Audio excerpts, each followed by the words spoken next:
শুভ সন্ধ্যা।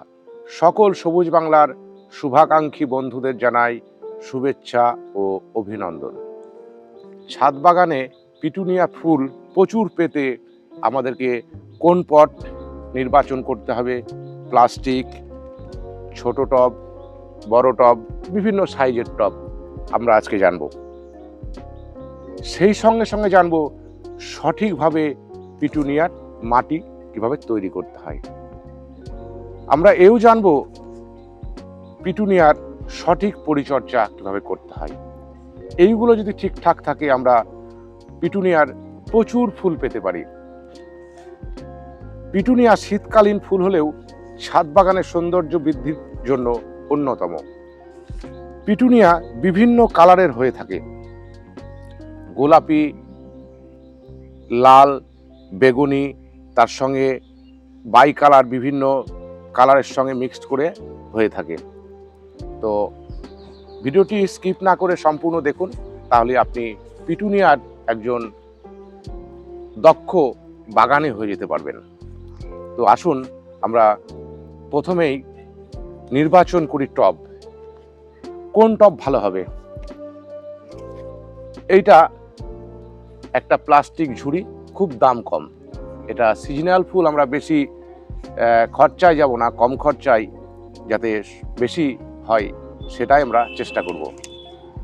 এই ধরনের টব আপনার 10 ইঞ্চি, 20 ইঞ্চি, 12 ইঞ্চির দরকার নেই, 6 ইঞ্চি টবও দরকার নেই। মাটির টব সব থেকে ভালো, কিন্তু মাটির টবেও খরচা বেশি।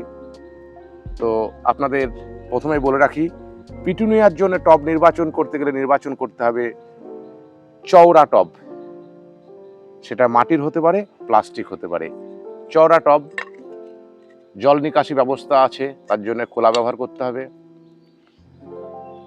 সবচাইতে সহজ প্রসেস আপনাদেরকে দেখাচ্ছি কম খরচায়। প্লাস্টিক ঝুড়ি কিনে নেবেন মাত্র 5 টাকায়। এটা যদি আপনি মনে করেন একটু ছিদ্র করে নিয়ে আপনি হ্যাঙ্গিংও করতে পারেন, খুব ভালো হবে। আমি পরবর্তীতে আপডেটে দেখাবো আমি এতে হ্যাঙ্গিং কিভাবে করতে হয় বা প্রচুর ফুল ফুটাতে হয় দেখাচ্ছি। তো টব নির্বাচন আমাদের হয়ে গেল। এবার আসি মাটি মাটি হতে হবে 2 ভাগ দোআঁশ মাটি, 1 ভাগ গোবর সার বা পাতা পচা সার বা ভার্মি কম্পোস্ট, 1 ভাগ বালি, আর 1 মুঠো মতো সর্ষের খোল বা মিক্সচার। আমার এটা আছে মিক্সচার সার। এতে আছে নিমখোল, সর্ষের খোল, হাড় গুঁড়ো, শিংকুচি, লেদার গুঁড়ো ইত্যাদি ইত্যাদি। তো আর একটা উপাদান লাগবে, সেটা হচ্ছে ট্রাইকোডার্মা ভিরিডি। আমার প্রত্যেকটা গাছে ট্রাইকোডার্মা ভিরিডি থাকবেই থাকবে, আপনারাও রাখবেন। 1 চামচ আমরা গোবর সারে ট্রাইকোডার্মা ভিরিডি দিয়ে দেবো। প্রথমে গোবর সারের সঙ্গে ট্রাইকোডার্মা ভিরিডিটা মিশিয়ে নিতে হবে। হয়ে গেল। এবার মিক্সচারটা দিয়ে দিলাম, তারপরে লাল বালি। পিটুনিয়ার এটা আদর্শ মাটি। এবার মাটির সঙ্গে এটা মিক্সড হয়ে যাবে, একদম সুন্দরভাবে মিশিয়ে নেন।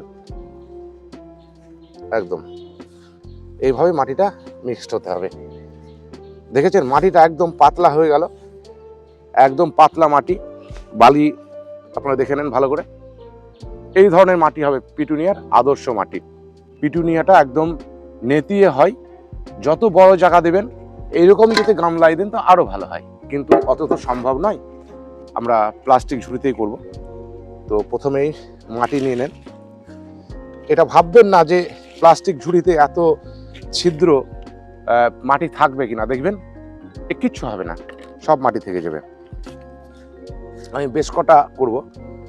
তো প্রথমেই বাই কালারটা দিয়ে শুরু করি। প্যাকেটটা কেটে নেন। দেখেছেন কিভাবে শেকড় গজিয়েছে একদম। এটা আমার 4-5 প্যাকেটে ছিল। আপনারা অনেকেই জানেন যে আমাদের নার্সারি আছে। এবার আরেকটা জিনিস বলে দিই, আপনি নিচের দিকটা একটু ভেঙে নেবেন, মানে এতে আর কিছু নেই, খাবার একদম খেয়ে নিয়েছে, দিয়ে বসিয়ে দেবেন। এই যে এতটা আমি করে দিলাম, মরবে না কিন্তু গাছ, কোনো ভয় নেই মরার। একদম মাটি টব ভর্তি করে দিয়ে দেন।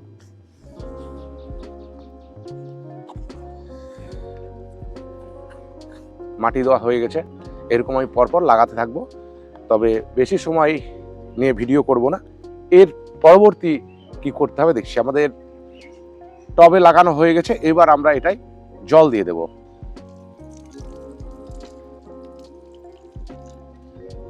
আপনারা অনেকেই জানেন পিটুনিয়াতে জল খুব কম লাগে, অতিরিক্ত জল হলে পিটুনিয়া নষ্ট হয়ে যেতে পারে। দেখবেন অনেকে বর্ষার সময় যখন পিটুনিয়া করে একদম গাছ এরকম বড় হয়ে গেল, হট করে পচে নষ্ট হয়ে যায়। কেন নষ্ট হয়? অতিরিক্ত বৃষ্টির জন্য। ওই জন্য বর্ষার সময় যারা অগ্রিম পিটুনিয়া করেন দেখবেন তারা শেডের নিচে করে।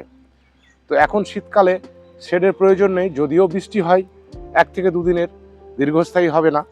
সেক্ষেত্রে আমরা জলটা একটু দেখে শুনে দেব। একটু আর্দ্রতা ভাব থাকবে ঠিকই আছে, কিন্তু একদম স্যাঁতসেঁতে থাকলে পিটুনিয়া কিন্তু পচে মারা যেতে পারে। তার জন্য খুব হিসাব করে জল দিবেন। আর এটা সম্পূর্ণ রোদে রেখে দিবেন, কোনো ছায়ায় রাখা প্রয়োজন নেই। এবার এতে আমরা কি সার ব্যবহার করব? এতে যদি রাসায়নিক দিতে যাই তো ম্যাক্সিমাম গাছের ক্ষতি হয়। আমরা যে প্রথমেই মাটিটা তৈরি করে নিলাম, এতে আর কোনো সার না দিলেও চলবে। তবুও আমাদের মন মানে না তো বাগানিদের, মনে হয় যে কিছু না দিলে মনে হয় গাছ আর আমাদের গ্রোথ হবে না। অতই যখন আপনার মন মানছে না, কিছু একটা না দিলে মনের পূর্ণতাও পাচ্ছে না, তাহলে করবেন কি? ওই যে সর্ষের খোল ভেজা জল, এটা তো বাগানিদের থাকবেই থাকবে। তো সেইটা আপনি সপ্তাহে খুব অল্প পরিমাণ একদম পাতলা করে 1 দিন দিবেন। 2 দিন যাতে না হয়ে যায়, 2 দিন দিলেই কিন্তু গাছের গল্প শেষ। এর একটু রোগ পোকার উৎপাত হয়। তো রোগ এবং পোকা সম্পূর্ণ আলাদা। প্রথমে পোকায় আক্রমণ করে, এই পিটুনিয়াতে সাদা মাছিতে আক্রমণ করে, তারপরে লেদা পোকায় এর পাতা খেয়ে নেয়। তো এই যে পোকা থেকেই তখন পরবর্তীতে রোগের সৃষ্টি হয়। কি হয়? তখন ভাইরাস এসে আক্রমণ করে, হলুদ হয়ে যায় গাছ, কুয়াশা হয়ে যায়, বিভিন্ন রোগ হয়ে যায়। তার জন্য আপনি এটাই প্রতি সপ্তাহে নিম জল স্প্রে করুন, আর নচেত কাকা। তবে অনেক রাসায়নিক কীটনাশক আপনি পেয়ে যাবেন, কিন্তু সেই রাসায়নিক কীটনাশক সঠিক মাত্রা এবং আপনার গাছ কিন্তু হলুদ হয়ে মারা যেতে পারে। তার জন্য আপনি প্রতি সপ্তাহে কাকা, যেটা জৈব কীটনাশক, লিটারে 1 ml দিয়ে বিকেলের দিকে স্প্রে করে দিতে পারেন। এই যে এটা রিপোর্ট করলাম, 1 সপ্তাহ পরের আপনাদের ভিডিও নিয়ে এসে 1 সপ্তাহ পর আপনাদের এর আপডেট দেব। দেখবেন কত ফুল হয়ে গেছে। আর একে 15 থেকে 20 দিন অপেক্ষা করতে হবে, পুরো টব ভর্তি হয়ে ফুল একদম থাকবেই। তো এই ছিল বন্ধুরা আজকের বিষয়। এই ভিডিওতে আপনাদের সামান্য হলেও যদি উপকারে এসে থাকে, চ্যানেলটি সাবস্ক্রাইব করে আমাদের সঙ্গে থেকে যেতে পারেন। আর আগের থেকে যারা সাবস্ক্রাইব করে রেখেছেন তাদেরকে অসংখ্য ধন্যবাদ।